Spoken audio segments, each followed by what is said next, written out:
Polytechnic study centre में आपका फिर से एक बार स्वागत है। तो मैं आपके लिए वीडियो का सेकंड पार्ट लेके आ चुका हूँ वीडियो सीरीज़ का। यहाँ पर हम एलिमेंट्स, मिक्सचर एंड कंपाउंड की बात कर रहे हैं और हम यहाँ पर बॉइलिंग पॉइंट से स्टार्ट करने जा रहे हैं। इससे पहले हम लोगों ने मेल्टिंग पॉइंट पढ़ लिया था, तो आप उसे जान लेंगे। अब पहले का वीडियो देख लेंगे तो आपके लिए ज़्यादा अच्छा होगा और ज़्यादा अच्छे से समझ में आएगा। तो हम यहाँ पर आगे बढ़ते हैं, बॉइलिंग पॉइंट जान लेते हैं क्या होता है। The temperature at which liquid start boiling at the atmospheric pressure is known as boiling point. Boiling point of water is 373 Kelvin or 100 degrees Celsius.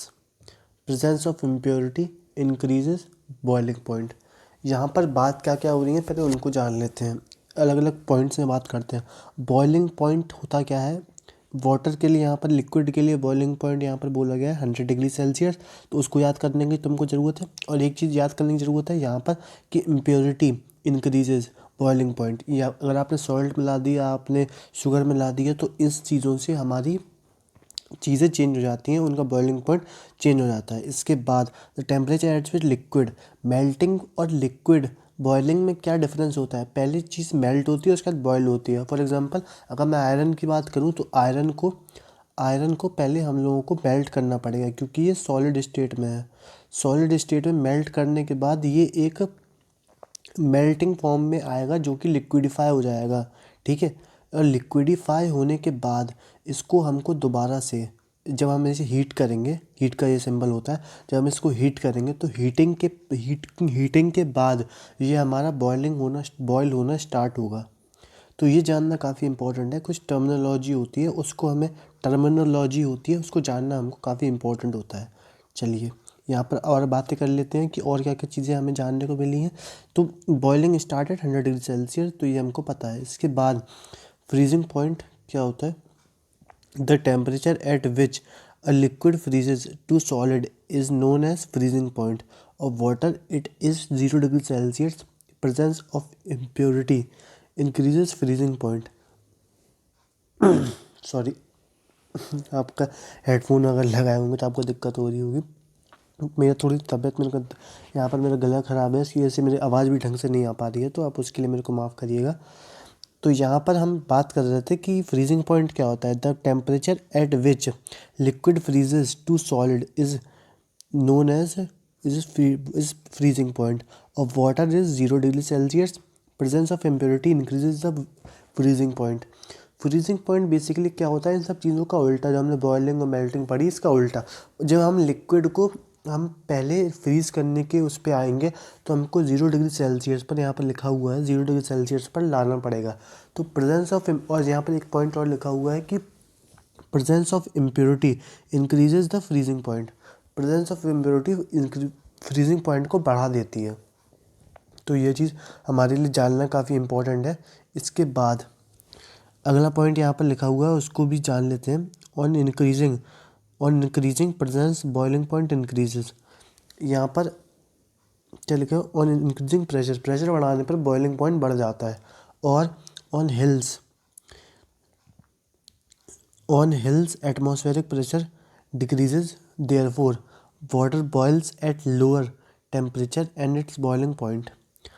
Water boils at lower temperature and its boiling point.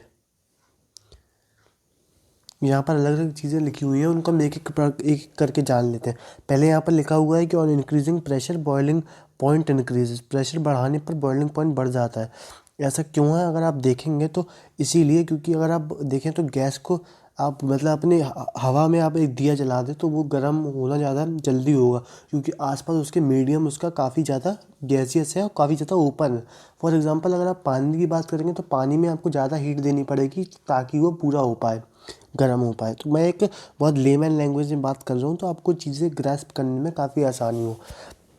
और यहाँ पर इसी कारण से पहला point हम लोग का यहाँ से प्रूव होता है। सेकंड पॉइंट की बात आती है तो यहाँ पर लिखा हुआ है ऑन हिल पे क्या है? प्रेशर बढ़ जाता है, तो फिर से पहला पॉइंट प्रूव कर देता है हमारी इस बात को।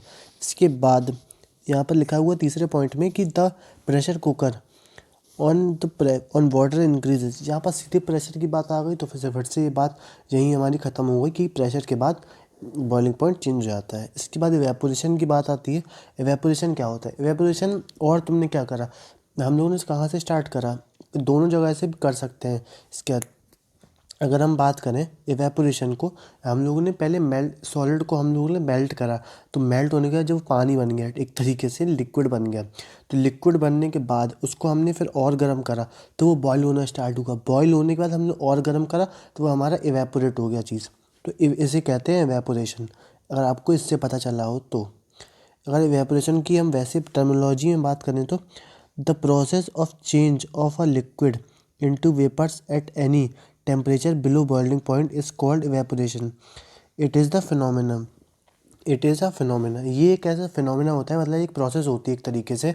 और ये प्रोसेस होती क्या है? The process of change of liquid into vapours at any temperature below its boiling point. यहाँ पर मैंने क्या करा, process of changing of liquid into vapours below boiling point. जब उसका लिक्विड वेपर्स में चेंज हो जाता है, तो उसको हम उस प्रोसेस को हम इवेपोरेशन कहते हैं। इसके बाद यहाँ पर बात आती है, ये एक पूरा फिनोमेना होता है, तो ये जानना हमारे लिए काफ़ी इम्पोर्टेंट है। तो इसके बाद हम जान लेते हैं सब्लिमेशन। सब्लिमेशन सबसे आसान चीज़ होती है सब्लिमेशन जानने का। सब्लिमेशन होता क्या है, पहले आप ये जान लीजिए। सब्लिमेशन यानी कि जब कोई चीज़, पहले मैंने आपको बताया प्रोसेस कैसे स्टार्ट होती है। मैंने एक आयरन ली, अब मैं बड़ा बताता हूँ आपको, चलिए। मैंने आयरन लिया, मैंने उसको हीट करा, तो वो मेल्ट हुआ, तो यानी कि मेल्टिंग पॉइंट की बात आई, मेल्ट होने की बात आई। इसके बाद मैंने और हीट करा, तो बॉयल हुआ, मतलब वो उबलने लगा। इसके बाद मैंने उसको और गर्म करा, तो वो इवेपोरेट हो गया। इवेपोरेट यानी कि वो भाप बन गया। ऐसी चीज़ें चलती हैं। इसके बाद अगर ये चीज़ आयरन डायरेक्ट अगर इवेपोरेट हो जाए, उस चीज़ को हम सब्लिमेशन कहते हैं। यानी कि बीच की जितनी चीज़ें हैं वो कुछ नहीं हुई। तो इसको आपको समझने के लिए सबसे आसान तरीका कपूर का है। तो आपने कपूर में एक बात नोटिस करी हो, आप कपूर जानते हो, तो कपूर को फॉस्फर क्या कहते हैं, मैं इंग्लिश में, मेरा उसका नाम थोड़ा मेरे को पता नहीं। कपूर वगैरह पूजा वगैरह में ज़्यादा यूज़ होता है, तो आप वहाँ से उसको जानते होंगे। तो कपूर क्या होता है, कपूर को आप गर्म कर दोगे तो वो जल ही जाएगा। वो पानी आपको वहाँ पर, लिक्विड आपको वैसे ही वहाँ पर नहीं मिलेगा। और प्लस उसके बाद अगर आप कपूर को आप हवा में रख दोगे, तो वहाँ से भी वो इवेपोरेट हो जाएगा, सब्लिमेट हो जाएगा, बिना उसके लिक्विड फॉर्म में आए हुए।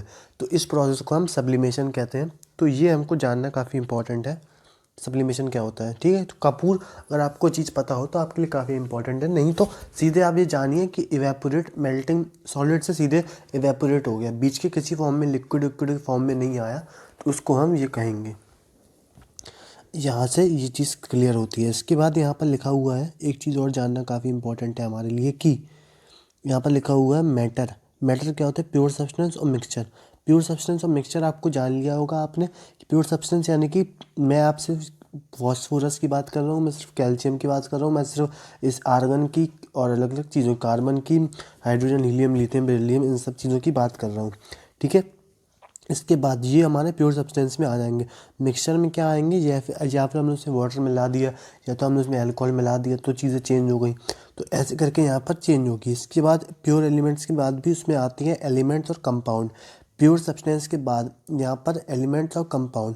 यहाँ पर कंपाउंड यानी कि वही मैंने आपका 2 या 3 एलिमेंट को आप आपस में मिला दीजिए, तो वो हमारे एलिमेंट्स बन जाएंगे। और एलिमेंट्स के बाद भी इन सब चीज़ों का क्लासिफिकेशन होता है कि एलिमेंट्स, नॉन मेटल्स और मेटलॉइड्स। इसके बाद mixture of solution, heterogeneous mixture, ये सब काफ़ी चीज़ें होती हैं, आपको जानना काफ़ी इंपॉर्टेंट है। चलिए आगे बढ़ते हैं। यहाँ पर एलिमेंट क्या होता है ये जान लेते हैं। An element is a substance which can not be split up into two or more than simpler substances than usual heat up of electric energy. यहाँ पर लिखा हुआ है कि, मैं सब हटा देता हूँ, मैं साइज़ भी थोड़ा छोटा कर देता हूँ कि आपको चीज़ें ग्रास्प करने में ज़्यादा आसानी हो। यहाँ पर लिखा हुआ है कि an element is a substance which can not be split up into any more two or more simpler substances by usual chemical method applying heat, light or electric energy. यहाँ पर बोला गया है एक ऐसी चीज़, ऐसी वस्तु जो हमारा, इससे ज़्यादा हमारा हो ही ना पाए, इससे ज़्यादा हम उसे तोड़ ना पाए, छोटा ना हो पाए। मेरे टीचर ने बहुत अच्छी चीज़ बताई थी मेरे को कि आप एक चौक लीजिए, चौक के थोड़े छोटे 1000 टुकड़े कर दीजिए, उस 1000 में से आप 1000 टुकड़े में से एक उठा लीजिए, उसके फिर 1000 टुकड़े करिए, फिर उसको 1000 टुकड़े में से एक उठाइए, फिर उसके 1000 टुकड़े करिए। ऐसे आप जब कई बार कर लेंगे इनफाइनाइट टाइम्स, तो जो चीज़ बचेगी वो हमारी एक मैटर बचती है, एलिमेंट बचता है।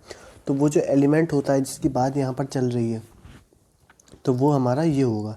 इसके बाद हमारा उसी एलिमेंट को हम इलेक्ट्रिक, केमिकल, एनर्जी, इन सब फॉर्म में हम उसे चेंज नहीं कर सकते, या इन सब चीज़ों से वो चेंज नहीं होता। तो इसकी बातें यहाँ पर होती हैं। इसके बाद मैं आपसे चाहूँगा, इसके बाद इसमें ज़्यादा कुछ खास है नहीं पढ़ने के लिए। यहाँ पर सॉलिड, लिक्विड, गैस है।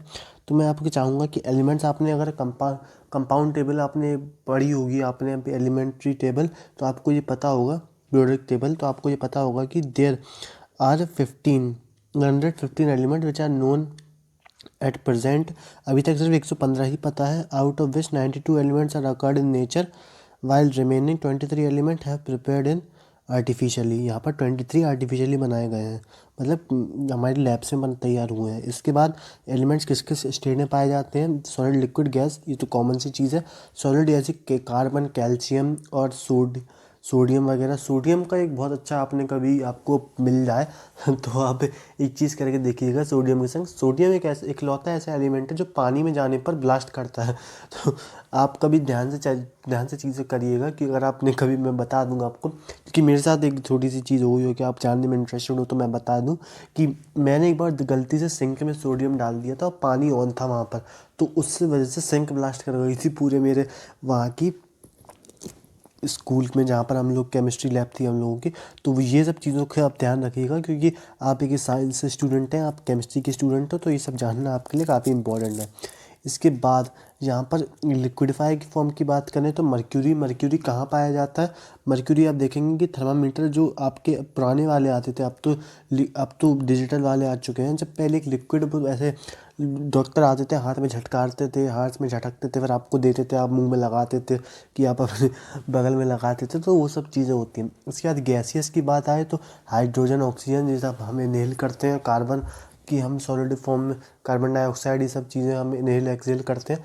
तो ये सब चीज़ें आपको पता ही होंगी। तो चलिए इस वीडियो को यहीं रैप अप करते हैं। अगर मिलते हैं अब अगले वीडियो में, तब तक के लिए आप वीडियो सीरीज़ देखते रहिए, सपोर्ट करते रहिए, चैनल को सपोर्ट करिए। और अगर मैं आपसे एक चीज़ और चाहता हूँ, मैं एक थोड़ा लैपटॉप लेने का सोच रहा हूँ। अगर कोई मेरे को स्पॉन्सर करना चाहे तो मेरे लिए, आपके लिए काफ़ी अच्छा होगा, मेरे लिए काफ़ी अच्छा होगा। तो आप वो चीज़ भी कर सकते हैं। तो मैं उससे क्या कर सकता हूँ कि आपके लिए ऑनलाइन क्लासेस लेके आ सकता हूँ, लाइव क्लासेस। तो अगर कोई मेरे को स्पॉन्सर करना चाहे तो वो भी आ सकता है सामने। तो मैं आपको यहीं विदा लेता हूँ, नहीं तो कोई ज़्यादा वैसा कुछ हार्ड एंड फास्ट नहीं है। चलिए मिलते हैं अगले वीडियो में।